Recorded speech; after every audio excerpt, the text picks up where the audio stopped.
Hey everybody, I'm Robert Evans. This is Behind the Bastards, the podcast where we tell you everything you don't know about the very worst people in all of history. And today, as a guest on my show, I have one of the best people in comedy history, Daniel O'Brien, my once and perhaps future boss, guy who I was the intern for, and mentor, all those things. Daniel. That's quite an intro. Thank you for all of that. I will, just so there are no dangling cliffhangers or anything like that, once in future boss. I don't think I'm ever going to be a boss again for the rest of my life. Having been a boss and having now not be a boss anymore, it's better this way. It's way better not being a boss. It's pretty great. I mean, I'm talking about more when the Civil War gets sparked off and you wind up leading a crude militia in Hell's Kitchen to fight for the liberation of the East Coast from the tyrannical Midwest. That seems fair. I think whenever a revolution happens, it seems likely that I'll find myself somewhere in middle management. That feels right. Well, Dan, speaking of middle management, that's not what we're talking about today. But we are talking about a really famous child molester. I knew I was going to have my friend and former colleague, expert on many different presidents, author of the book How to Fight Presidents. So many exciting people we could have talked about. And I picked Jeffrey Epstein. Okay. So, soon to be president. Soon to be president. Very closely tied to two presidents, at least. Yeah. So you ready? You ready for this, Dan? I'm ready. I got a slight heads up on who the person was, and it was one of those names that I knew very little about, just enough to know that they were bad. Yeah. And deliberately chose not to do any research on it, so I could be surprised and horrified, and hopefully ask you questions that your dumbest listeners will have. That is what I want from my guests, is for them to be surprised and horrified. So I'm gonna get into this story because I didn't know anything about this guy either, other than you hear the odd story here and there about him. He's a creep. Yeah. He's way more than just a creep. So let's strap in and tell this tale. So, okay. On December 4th, 2016, Edgar Madison Welch, a 28-year-old man from Madison, North Carolina, walked into Washington, D.C.'s Comet Ping Pong Pizza Parlor with an AR-15. He fired 3 shots into the restaurant as part of a poorly conceived scheme to, in his own words, self-investigate the Pizzagate conspiracy theory. That conspiracy theory, which had its origins in the 2016 election, states that the Clintons and their longtime supporter, John Podesta, were at the center of a giant child rape and sex slave ring. Comet Ping Pong was believed to be a nexus point of this international child slave trade. The theory has evolved and merged with other conspiracy theories and is now part of the orbit of the QAnon conspiracy theory. There's a general sense among many in the far right that global elites are part of a gigantic, satanic, pedophilic conspiracy.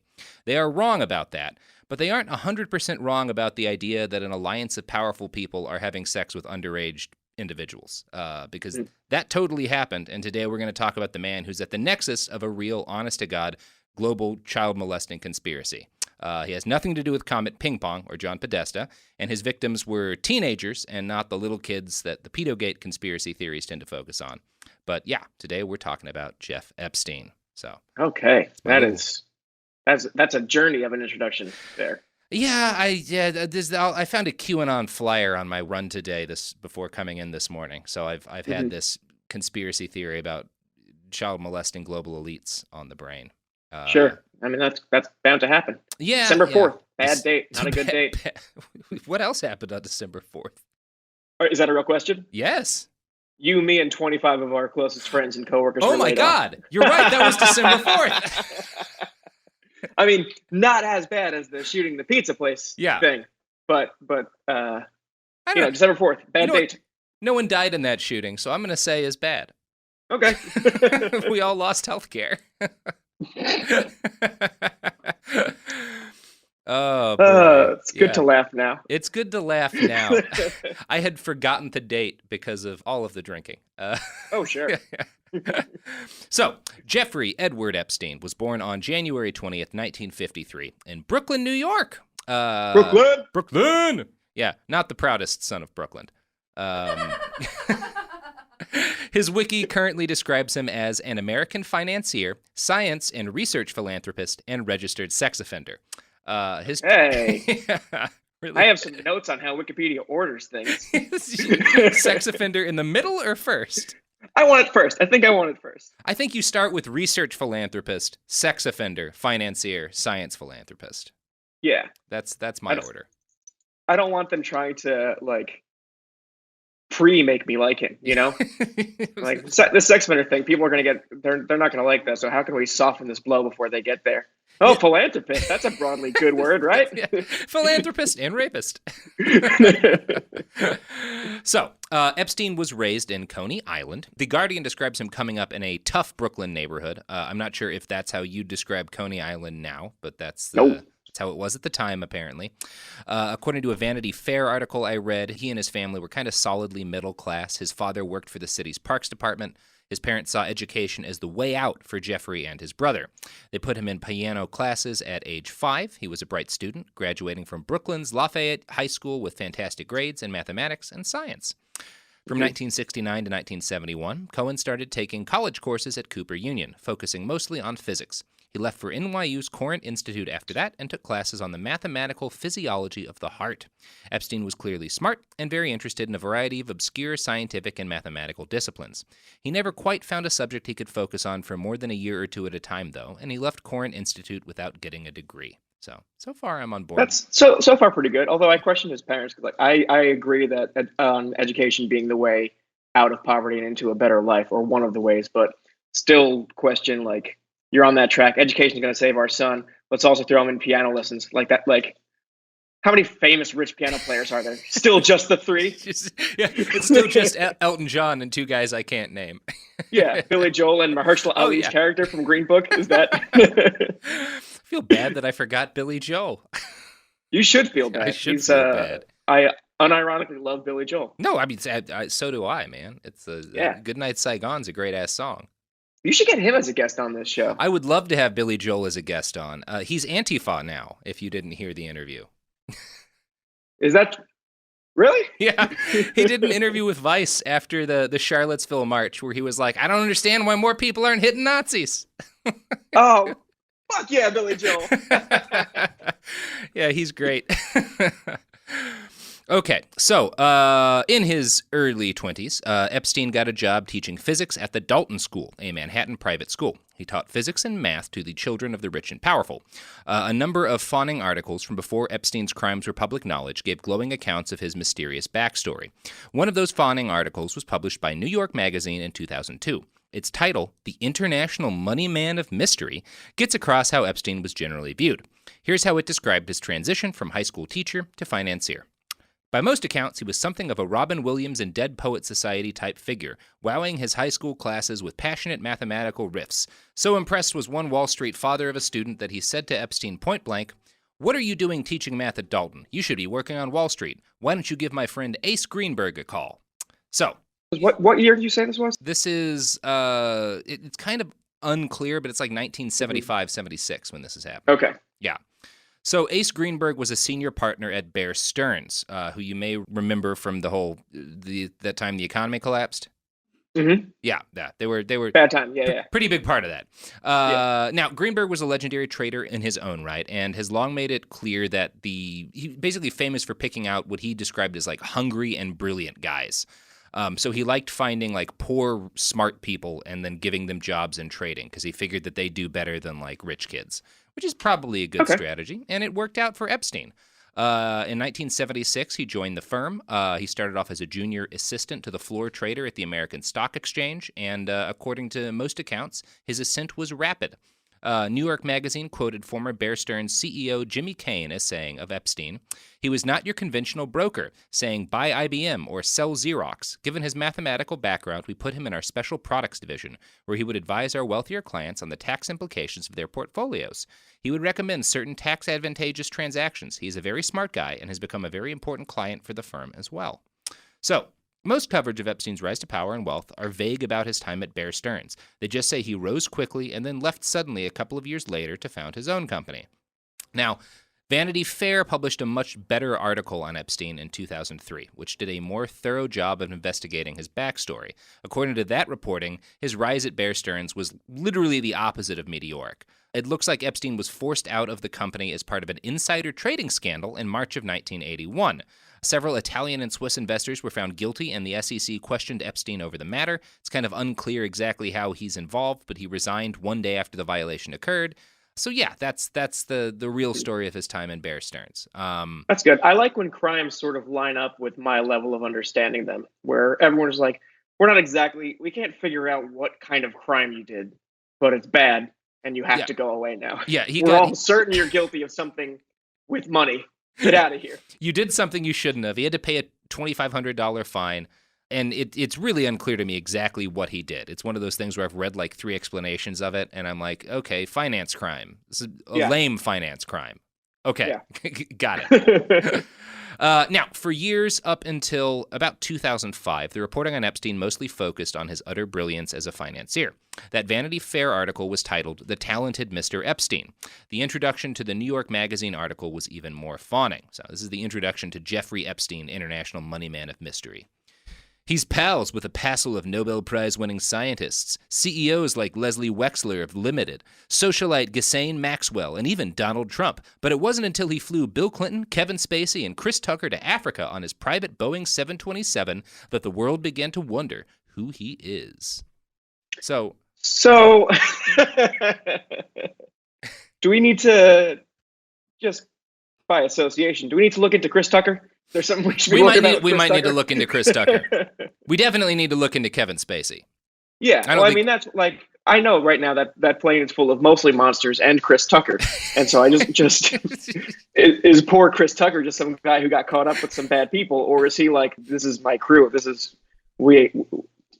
I ride a plane with my buddies and we all do the same terrible stuff. See, that's one of the terrifying things of the Jeff Epstein story, because no matter who you are, someone you think is awesome has wound up in close proximity to him, and it's impossible to know if they did something terrible. Oh, that's not great. No, it's really bad. So no one really seems to know how Epstein went from the guy who got forced out of Bear Stearns for insider trading to the billionaire who flew Bill Clinton and Kevin Spacey and Chris Tucker to Africa as part of a charity in 2002. We don't really know how that happened. It's kind of a mystery. Epstein became famous starting in the 1990s as a man who would only work for rich people whose assets were worth more than $1 billion. So he basically jumped right from, or at least his claim is that he jumped right from, Bear Stearns to, I only manage the finances of billionaires, and did that in the space of less than a decade. And nobody really knows how. So that's the basics of it. When journalists would write articles about him during this period, they would interview people who would tell stories about unnamed plutocrats worth $500 million or $700 million who'd supposedly reached out to Epstein and gotten turned down for being too small beans. When asked about... And also, when you say he went from Bear Stearns to billionaires and no one knows how it happened, I know you're a factual show. I feel like I can say this. There's a 0 chance that it was for good reasons, right? There's a 0 chance it was for 0 chance that people are just like, he's just the sweetest. He remembers my kid's birthday. I kind of feel like that might be the case with anyone who manages the money of billionaires. I feel like it's... No billionaire's like, I love my tax guy because he's so fair. No, I love my tax guy because he overthrew the government of that one country that I was using as a tax shelter. He blew up the journalist who wrote the Panama Papers with a car bomb. Now, when he was reached out to, asked about how he had sort of turned into the guy who only works for billionaires and made that into a business, Epstein would say stuff like, quote, I was the only person crazy enough or arrogant enough or misplaced enough to make my limit $1 billion or more. So he would just claim it as I was so bold that it impressed people, and that's why they started giving me their business. Which is, again, it's remarkable how many journalists just ran with this story for 20 years. And we're just I guess that's what happened. He was said in the 90s to manage more than $15 billion in assets, which would mean he was taking in close to $100 million a year just in commissions. He described his job as being like an architect, helping the very wealthy maintain the stability of their portfolio so they would never wind up not rich ever again. Now, Epstein's claims about how he got to this point are that in 1982, after leaving Bear Stearns, he opened his own company, J. Epstein and Company, and somehow, despite being new to the industry, he immediately amassed a stable of billionaire clients. According to New York Magazine, quote, there were no roadshows, no whiz-bang marketing demos, just this. Jeff Epstein was open for business with those $1 billion plus. I want people to understand the power, the responsibility, and the burden of their money, he said to a colleague at the time. As a teacher at Dalton, he had witnessed firsthand the troubled attitudes of some of the poor little rich kids under his charge. At Bear, he had come to the realization that, counterintuitively, the more money you had, the more anxious you became. For a middle-class kid from Brooklyn, it just didn't make sense. So podcast listeners can't tell because this is an audio format, but if you're listening at home, my dog is sitting in my lap, and he just did the huge jerk-off motion with his paw for a while at the sound of poor little rich kids and also the burden of lots of money. The burden of lots of money. What a great burden that would be. The burden of going to the doctor regularly. Yeah, let me check in with those guys. How you tired? You need some help with your burden? You need someone to lighten that load for you? I have some suggestions. Now, the first journalist to actually do a not completely garbage job of writing about Jeffrey Epstein, where they just repeated all of his bullshit and talked about how nice his house was, and we will talk about his house. A little bit, but the first journalist to actually dig into it was a reporter named Vicky Ward with Vanity Fair. She actually dug into his finances and found evidence that, for one, Epstein worked with a ton of non-billionaire clients during the 1980s and 90s. She found a 1989 deposition in which he testified under oath that 80% of his business was not helping billionaires, but helping people find money that had been stolen by fraudulent brokers and lawyers. They also found a lawsuit against him in 1982, which said that he received $450,000 from a client worth $4.5 million to invest in oil and promptly lost all of it. You may recognize $4.5 million as less than $1 billion. So I do recognize that. Thank you. Yeah. I know math is nobody's strong suit on this podcast. Yeah. So I run the numbers twice. Now, Vanity Fair writer Vicky Ward interviewed some people who'd been friends with Epstein since the 1980s. These people recalled that after his Bear Stearns period, rather than jumping right into billionaire money management, Epstein was a self-described bounty hunter, recovering lost and stolen money for a variety of clients. He had a license to carry a handgun in New York City, which is a really hard thing to do, like the hardest gun-related license to get in this country. Really? Yeah, that's cool. You don't get a carry license in New York City unless you're really rich or the governor. Okay. Or the really rich governor that it currently. Yeah. Anyway, now can I just ask what the name of the article that what is it, Vicky Lord? Yeah, her article was the Talented Mr Epstein. Oh, okay. It was a play on the Talented Mr Ripley. Right. It's continuing the theme of late 90s movies about Jeff Epstein for some reason. That was the only way to rate a title back then. Yeah. I'm looking forward to Epstein in Love, Thin Red Epstein in Love, Epstein 2, When Nature Calls. Yeah. All right. There we go. That's the story about that flight to Africa. Bam, brought it around. So, it's clear that Epstein's rise to billionaire financier was not as smooth as he presents it. It's almost impossible to unwrap exactly how Epstein got so rich and precisely what he did, but we do know that either in 1989 or 1986, he started up a friendship with Lex Wexler, the billionaire founder of Victoria's Secret, among other retail companies. By the time people started writing about Epstein, he managed virtually all of Wexler's money. Now, most coverage at this time focused on his connection to Wexler as an explanation for how Epstein rose to prominence. Taken that way, his rise is the story of a brilliant and unorthodox funds manager who proved himself so invaluable to one billionaire that he soon became the go-to money guy of the incredibly rich.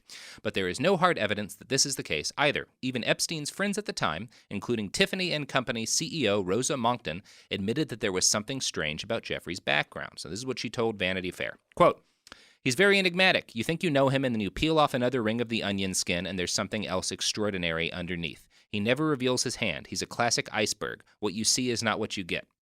So, can we talk about this can't be an original thought. When you peel back a layer of an onion, it's more onion.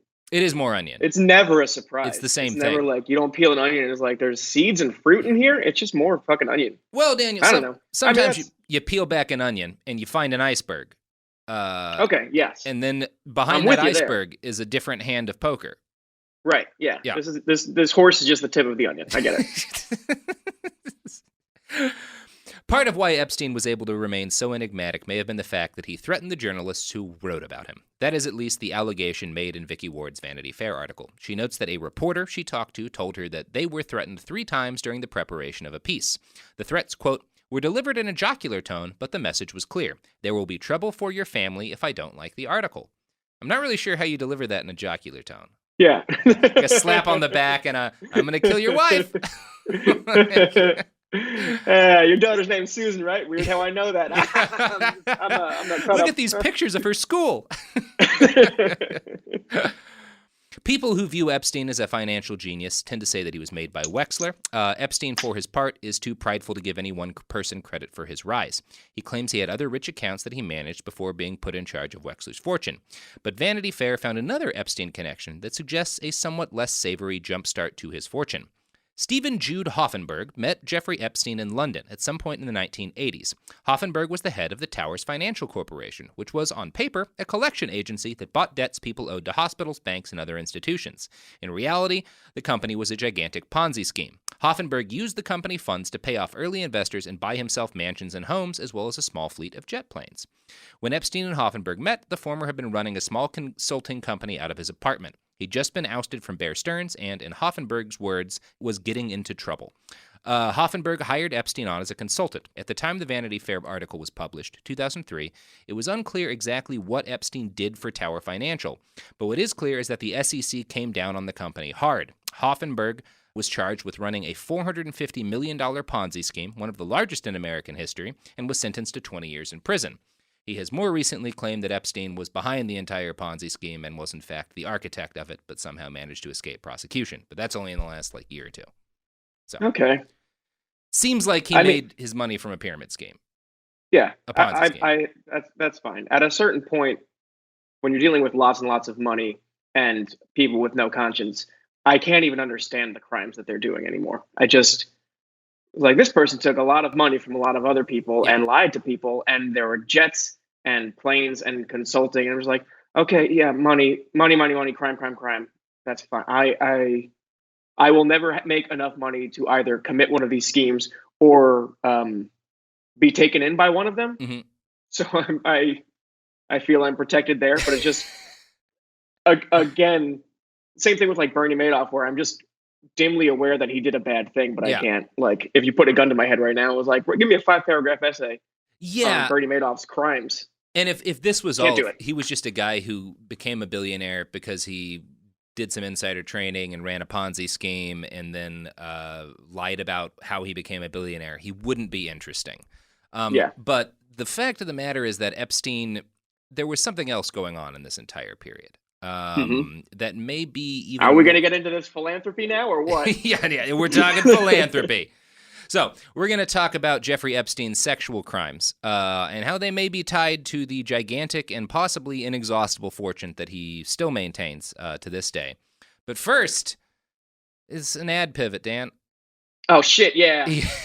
Yeah. Some of those. Fuck. All right. Some of those tasty ads, which I can promise all our listeners are not Ponzi schemes. Although I don't know what a Ponzi scheme is. They could be. Yeah, they could be. That feels like a crazy thing to promise your listeners. You're right. Yep.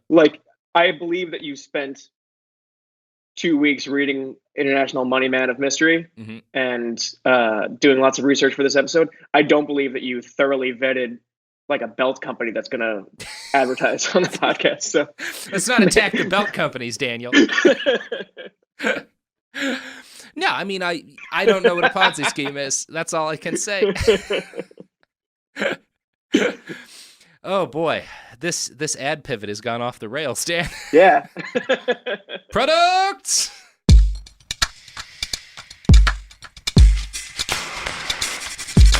We're back. We still don't know what a Ponzi scheme is or what a belt is because I have worn nothing but sweatpants for the last 6 months.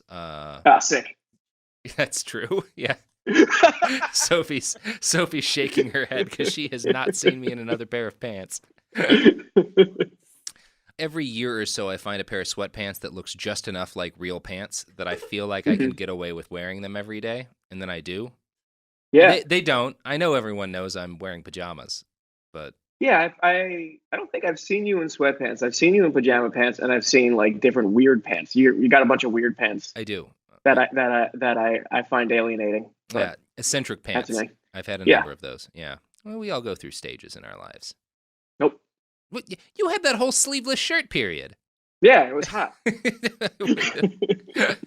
It did give me the courage to go suns out, guns out. So I thank you for that, Dan. Now, Anytime. let's talk about horrible sex crimes. Jeff Epstein's sex crimes were not public knowledge until 2005, but he spent the entirety of the early 2000s and probably the 1990s as well committing them, maybe even further back. We don't really know how far back his crimes go. But I think now is a prudent time to get into some detail about what exactly Jeff Epstein was up to. The Miami Herald, which published a massive investigation into Epstein just this year, describes his activities as a sort of sexual pyramid scheme. And I do know what a pyramid scheme is. Okay, is that not a Ponzi scheme? I don't think so, Dan, but I don't know. I didn't do that research. I know it's shady. Now, Epstein had a team of helpers, primarily in Palm Springs, but all around the world. Everywhere he had residences, which included New York City and New Mexico.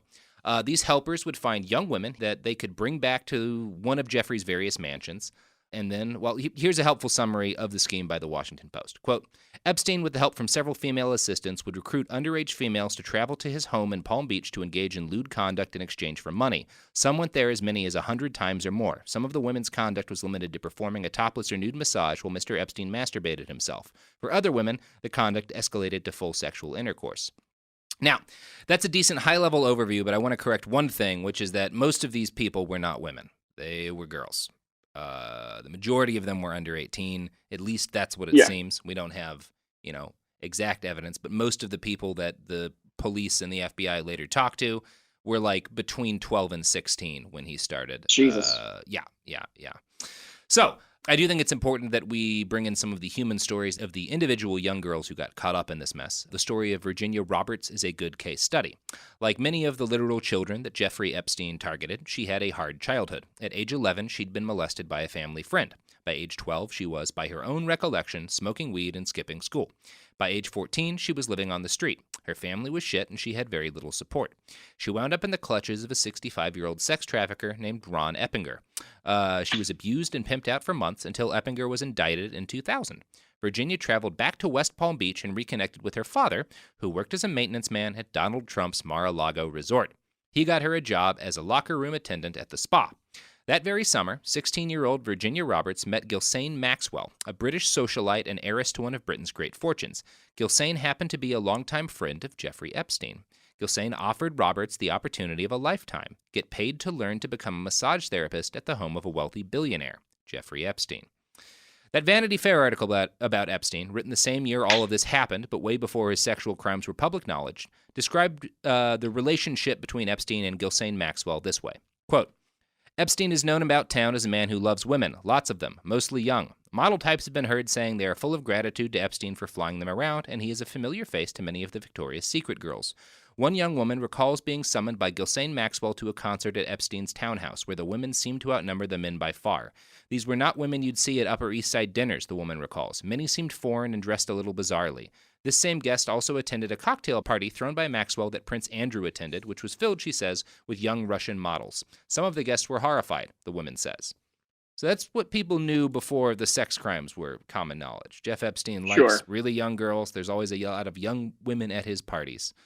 Now, in 2000, it's a certain kind of money or status or whatever it is that like people can be that public about. Yeah, he's known for liking women, a lot of them young. Yeah, a lot of them like really young. Weird. Like the fact that he is fine with that, A, with that reputation existing. Yeah. And B, the people who are saying it fine with saying it. Just like broadcasting this common secret. Like I don't even understand people. Is that it? I don't understand rich people.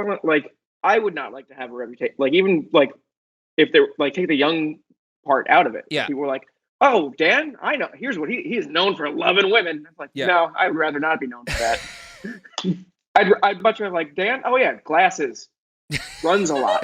Glasses and runs a lot. You don't want to be known for like, every time I go over to his house, there's a bunch of different strange women in weird outfits hanging around. Right. That's enough of a reputation that it's the first thing people think of about you is is bad to me, but everyone there is fine with it. I don't know. And that's part of why this is like a bit of a leap of a conclusion on my part, but this is part of why I suspect all of this stuff, even though everything we have details on of his sex crimes dates back to the early 2000s, I suspect it goes back to the 90s and probably the 80s, because that's everyone who talked to him in those periods of time, or talked about him, was like, yeah, he really likes his young ladies hanging around, which is like, okay, so this has been going on for a long time. Yeah. And this is the timeline on this is a little wonky, so we're switching around a little bit, but we're building to something weird here. So okay, cool. Now, Virginia Roberts, again 16 at that time. 16. Yeah, started off giving Epstein massages, and those massages inevitably progressed to blowjobs and other sexual stuff that we're not going to cover in detail. He raped her because the age of consent in Florida is 18. So any sex that Jeffrey Epstein had with Virginia Roberts was, by definition, rape. I just want to be very clear about that.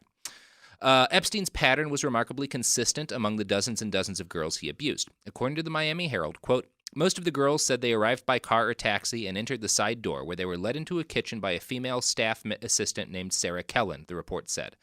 A chef might prepare them a meal or offer them cereal. The girls, most from local schools, would then ascend a staircase off of the kitchen and up to a master bedroom and bath. They were met by Epstein, clad in a towel. He would select a lotion from an array lined up on a table, then lie face down on a massage table, instruct the girl to strip partially or fully, and direct them to massage his feet and backside. Then he would turn over and have them massage his chest, often instructing them to pinch his nipples while he masturbated, according to the police report. Again, the youngest girls brought in on this were like 12. So, Jesus. Yeah. Christ. Yeah. Photos of the young girls were allegedly taken and displayed around Epstein's home. At least one victim accused him of penetrating her with his penis after she explicitly said no. He apologized afterwards and gave her $1,000. So, $200 if you just masturbated him, if he, like, not just statutorily raped you, but other type raped you, he'd give you $1,000. Right. That's Epstein's price sheet. Now, like many of his victims, after her first encounter with Epstein, Virginia was asked to help in essentially feeding more young girls into Epstein's well-oiled rape machine. Virginia believes she eventually became one of his top recruiters. Here's what she said later in a court affidavit. Quote, Epstein and Maxwell also got girls for Epstein's friends and acquaintances. Epstein specifically told me that the reason for him doing this was so that they would owe him. They would be in his pocket, and he would have something on them. I understood him to mean that when someone was in his pocket, they owed him favors. He, Epstein, would tell the girls, hey, I will give you a modeling contract if you go have sex with this man. So, You see what we're building to here a little bit? Yeah, I'm starting to put the pieces together. Yeah. I know a lot of my role as a guest on your show is to ask questions and jump in with jokes. Yeah. Not really loving the setups. Not liking the raw materials I'm getting here to spin into comedy gold, bro. Yeah, it's more like I've given you comedy copper, and I'm just maybe we can keep the rust off of it. When Virginia Roberts turned 19, she was officially too old for Jeffrey Epstein. She asked him to fly her to Thailand so that she could take massage training classes and, move on with her life. Now, a man who was actually as smart as Epstein likes to think he is would probably have just given her some of his unlimited money to set this woman with incriminating information about him up in a comfortable new life. But he only agreed to pay for her trip to Thailand if she'd agree to pick up a teenage Thai girl that he'd basically arranged to buy and import into the United States. Yeah. Roberts did not do this. She apparently met a guy while she was in Thailand. They fell in love and ran away to Australia together. She kept the paperwork that Epstein had given her, though, including instructions for how to bring this literal child into the United States so he could pass her around to his rich friends, which is, again, some of the mountain of evidence that was collected by the prosecutors when this finally got investigated.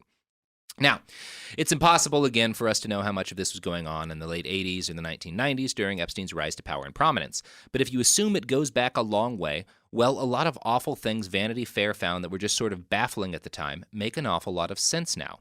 Jeffrey Epstein was pimping out children to the rich and powerful. If he didn't directly profit from that by charging them, it got him favors and access that were crucial to the building of his vast fortune. Many of the lines from that Vanity Fair article and other articles written about Epstein in the early 2000s sound downright sinister with the knowledge that, when they were written, he was actively importing teenagers from foreign countries and recruiting disadvantaged teenagers here in America, raping them himself and then lending them out to his wealthy, powerful friends. Quote from the Vanity Fair article. Some of the businessmen who dined with him at his home, they include newspaper publisher Mort Zuckerman, banker Louis Ranieri, Revlon chairman Ronald Perelman, real estate tycoon Leon Black, former Microsoft executive Nathan Meyervold, Tom Pritzker of Hyatt Hotels, and real estate personality Donald Trump sometimes seem not at all that clear. The president? The president? Weird sex stuff that's probably illegal. That guy who just fucked a flag last week? And I hate to say this, but I don't think that flag was 18, Dan. Oh, damn it. Yeah. I wish he'd done it to a statue, because then we could have had a good statutory rape joke. Absolutely. Yeah. But just another tragedy of this tragic tale. I'm sorry if I took the wind out of your sails. If you were ramping up to something, No, can I ask a question now? No. It's good. Basically people back then. I don't know. I'm trying not to get too conspiracy theory here, because we just don't know that much that's solid before the early 2000s. Mm-hmm. But we do know that for decades before it was public knowledge that he was a child rapist, everyone in the finance industry was baffled by how Jeffrey Epstein got his money. Here's a quote from New York Magazine. Quote, "My belief is that Jeff maintains some sort of money management firm, though you won't get a straight answer from him," says one well-known investor. "He once told me he had 300 people working for him, and I've also heard that he manages Rockefeller money, but one never knows. It's like looking at the Wizard of Oz. There may be less there than meets the eye." Or a giant child rape machine, which I think is what was actually there. I think I can take comfort in the fact that no one will ever about me say we didn't know where he got his money from, or what he spent it on, because it was like in 2009, I could tell he got a bonus at work because he bought an iPad, and that's it. And then he paid his bills and got groceries. Everyone can see where all of my money went in the tape-covered Toyota Prius that I drive to Hollywood in to record this show. Can I also ask a question? Like, I don't know if there's been a study on this, or if you have any kind of fringe theory, the relationship between being rich and powerful and having disgusting sexual tastes. Can you even like guess any kind of connection for that? Like, I don't want to say, oh, billionaires do this, because like it seems hard for me to buy that maybe Bill Gates is getting on a plane and trying to have sex with a 14-year-old child. But if there's enough of them that Epstein knows that there is a business in specifically connecting rich people with children, I don't know. Why does that market exist? You know, what is the relationship there? I think for a Speculate guy like, wildly. Yeah, I mean, I think for a guy like Epstein, it's simple enough. I think he's a predator, and I think like whether or not he got rich, he would have preyed on people. But I think maybe one reason why so many really rich people wind up in doing this is because like I think you could see it starting almost innocuously, or not innocuously, but without any sort of predatory behavior on their behalf, just because money and power are so like valuable in our society. If someone has the ability to get you roles in Hollywood, or someone has the ability to get you a job that can set you up for life, then maybe you'll sleep with that person and like not even sort of question it. So they get used to that sort of thing, and it kind of spirals out from there. Like, oh, I just get whatever I want because I have all this money. And that goes from like what I want is having sex with these 20-year-old models to like they get younger and younger and younger, and you just stop like taking account of the ages and stuff. You assume you're above. Like, I don't know. I could see it. It's just so confusing to me as someone who grew up lower middle class and has since gotten more money, and like I still don't even fly first class. That even feels like an extravagance to me. Like the things that I would consider like, oh yeah, I have this amount of money, so I deserve like a nice meal at a nice restaurant every once in a while. I can't imagine by some strange twist of fate we decide comedy is the most important thing in the world, and then I become a billionaire 10 years from now. Is a switch going to flip in my brain that like now that I have $1 billion, you know, I've always wanted to try. Like how is it that so many billionaires want to get on a plane and have sex with children with their fucking psychopath predator friend Jeffrey? Well, I'll say this, and I didn't prepare the information for this podcast, but it's something I've been researching for another project. There is some scientific evidence on how both wealth and power affect the brain, and it's been described as similar to a head injury. So one of the things that happens when you have an elevated position of wealth and power, is that you become separated from the consequences of your actions, which leads to an increase in impulsive behavior. And again, like that increase in impulsive behavior has been compared by the scientists doing the neurological research to some of the things that happen when you have a head injury. So that's probably part of it, is that like you just like you and I have gotten lucky enough that we've gotten like book deals and stuff and jobs that paid us better than we expected to be paid, but we still didn't like fly first class, because you look at that and it's like, well, that's $1,200. I could buy a new laptop, and I want that more than I want to be more comfortable for 7 hours or whatever.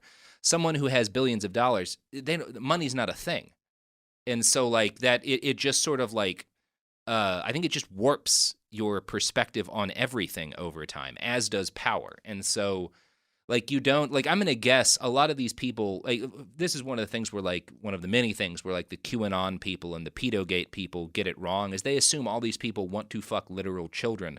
I don't think that's it. And from what I've heard, age never came up with the people that like the young women that like, and the girls that Jeffrey was basically handing out to his friends. They weren't even checking on the age. They weren't saying, I want an underage girl. He was just finding girls he found attractive and handing them off to his rich friends, and nobody questioned what age they were, because they were usually on his plane or on his island in international waters, so why would they even ask?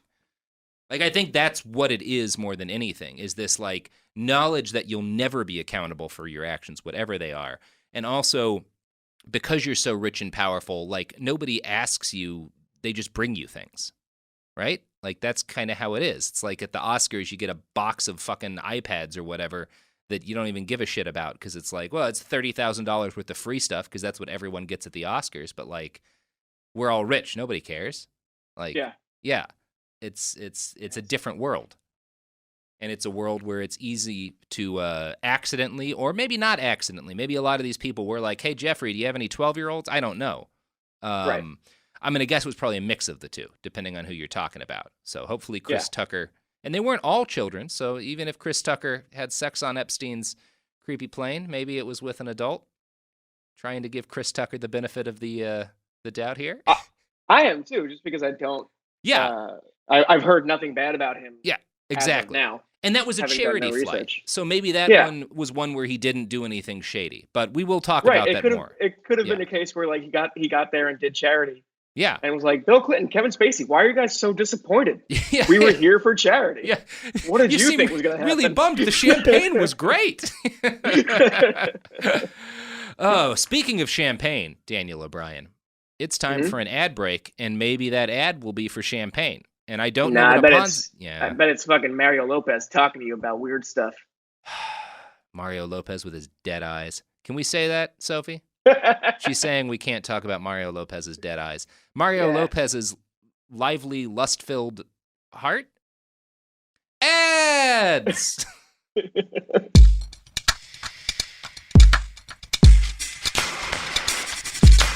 We're back, and we're talking about how Doritos hasn't wised up yet. Yeah, I can't understand it. I mean, I just do it, Doritos. What the fuck? I know. You know, they're rich, and wealth warps your perceptions. How out of touch with the real world the mighty are, you know? Mighty like Doritos. But back before he got rich, John Dorito probably would have recognized what an opportunity this podcast is. But oh my God, back when we used to call him Johnny D? Johnny D. Johnny D from up the street? Holy shit, that guy was down for whatever. He'd just show up at punk shows with a homemade bag of Doritos and hand them out. Yeah. I remember seeing him at Chateau Marmont, and I was like, Johnny D from up the street. And he was like, it's John now. I was like, holy shit. Yeah, that's when the times changed. Now he won't even give this humble podcast a couple small, mid-sized sedans worth of advertising dollars. Man. Heartbreaking. Fools. Okay. So I do want to read one other quote from one of Jeffrey Epstein's famous friends from that New York Magazine article back before anyone knew he was a child molester, or at least back before the public knew he was a child molester. Right.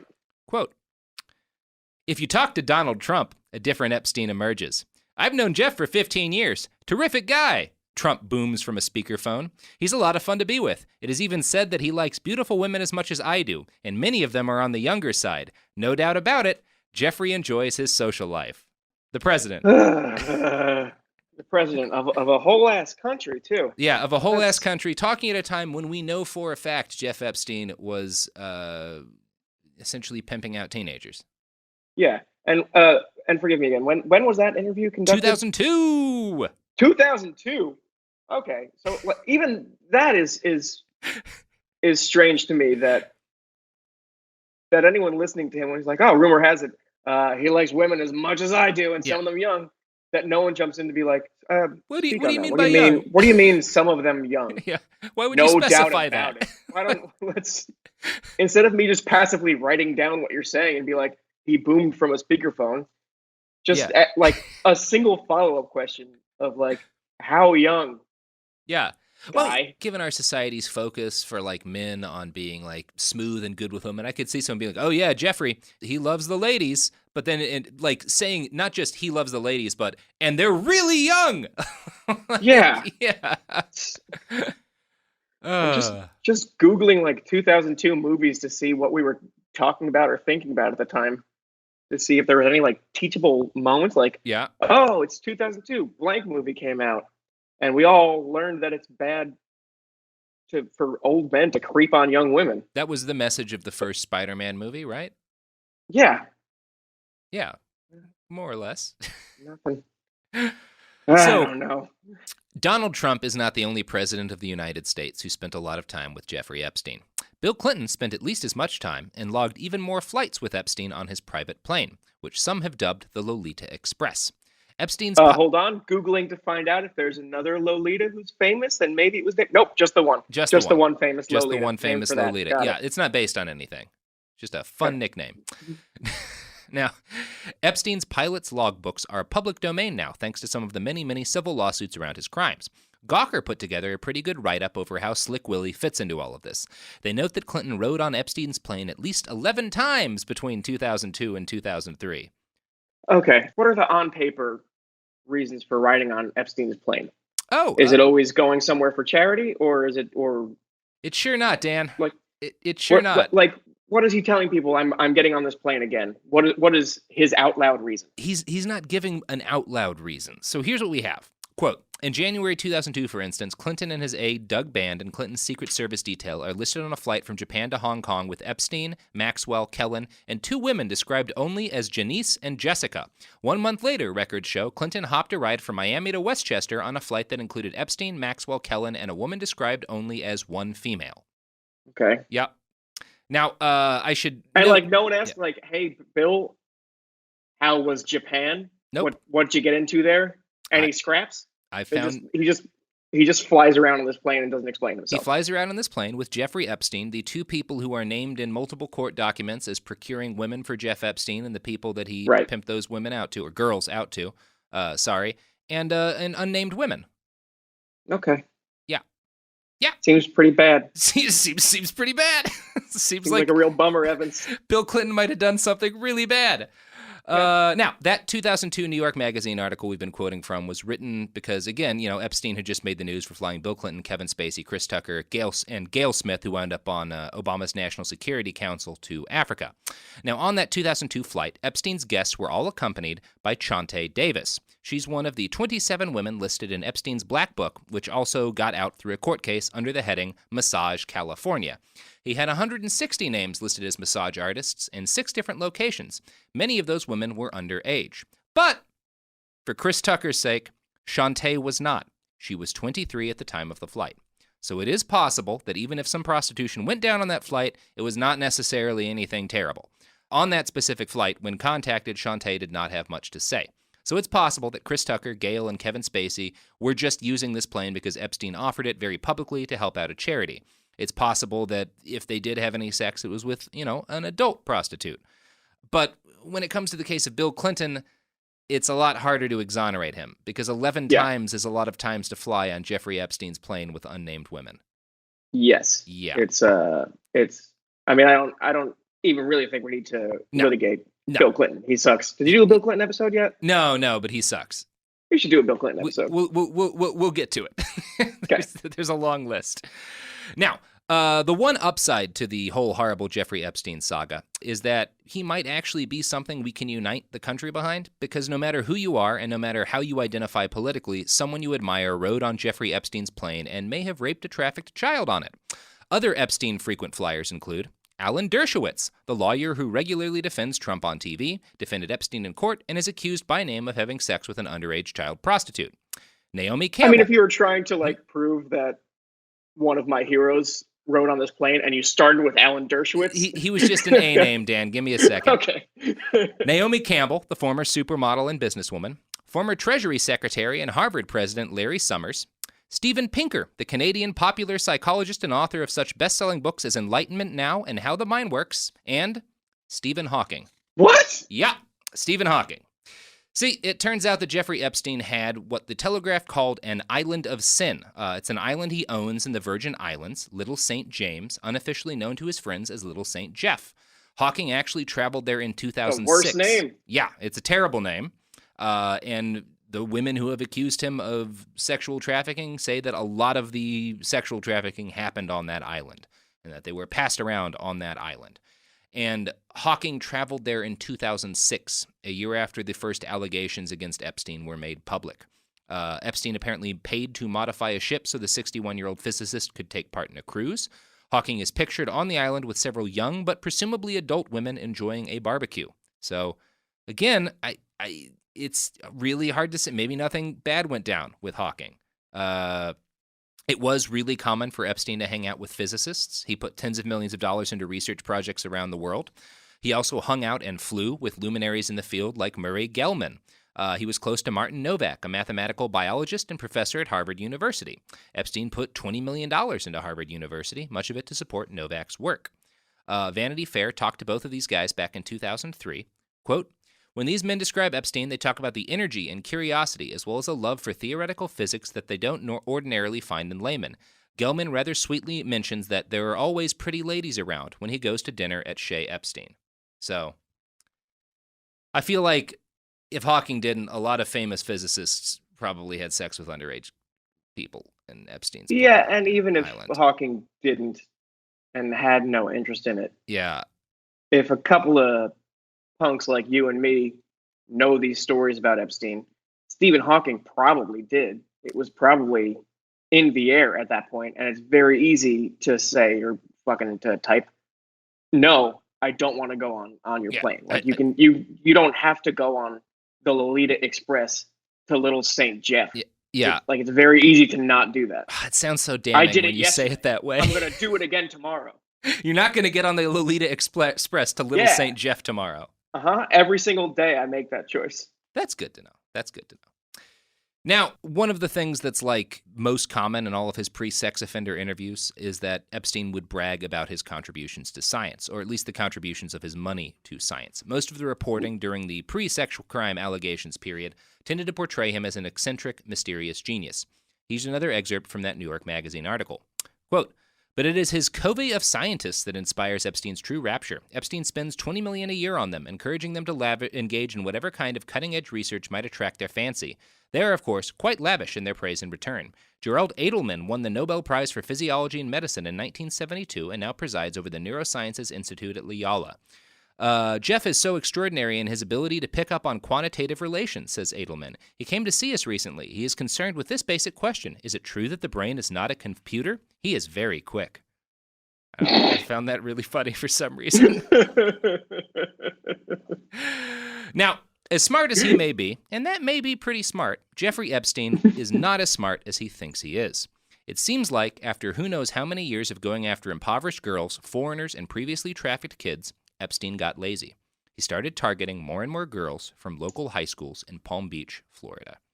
In 2004, 16-year-old Michelle Licata still had braces. She was brought into Jeffrey Epstein's mansion to give him a massage in exchange for a couple of $100. He immediately asked her to strip, of course. According to the Miami Herald, quote, "Licata had never been naked in front of anyone else before, but she did what he said. Epstein put out a timer, set it for 30 minutes, and started fondling her while he masturbated. She later recalled, I kept looking at the timer because I didn't want to have this mental image of what he was doing. He kept trying to put his fingers inside me and told me to pinch his nipples. He was mostly saying, just do that, harder, harder, and do this. Eventually, Epstein ejaculated, got up and went to the shower. Licata was sent away, but Epstein's people continued to trawl her high school, Royal Palm Beach High. Before long, students were talking about, quote, a creepy old guy named Jeffrey who was paying between $200 and $300 apiece for massages that inevitably turned sexual. Not long after her afternoon with Epstein, the Palm Beach police wound up at Licata's front door. They'd started an investigation into Epstein that year, 2005, when a 14-year-old girl, prompted by her parents, alleged that Epstein had molested her in his mansion. This is what led to the trial that ended with Epstein branded a sex offender and sentenced to more than a year of prison. The story of that trial, of Epstein's sentence, and of everything that came next is arguably even more horrifying than what we've discussed today. But you, the listener, will have to wait until Thursday to hear that in part 2 of the Epstein saga, Jeffrey Epstein, Pimp to the Powerful. But first, it's the end of the first episode, so you got any pluggables you're going to plug? Oh, yeah. The only thing that I want to plug relevant to my interests and also this episode is this organization called Children of the Night that I used to volunteer with back in Los Angeles.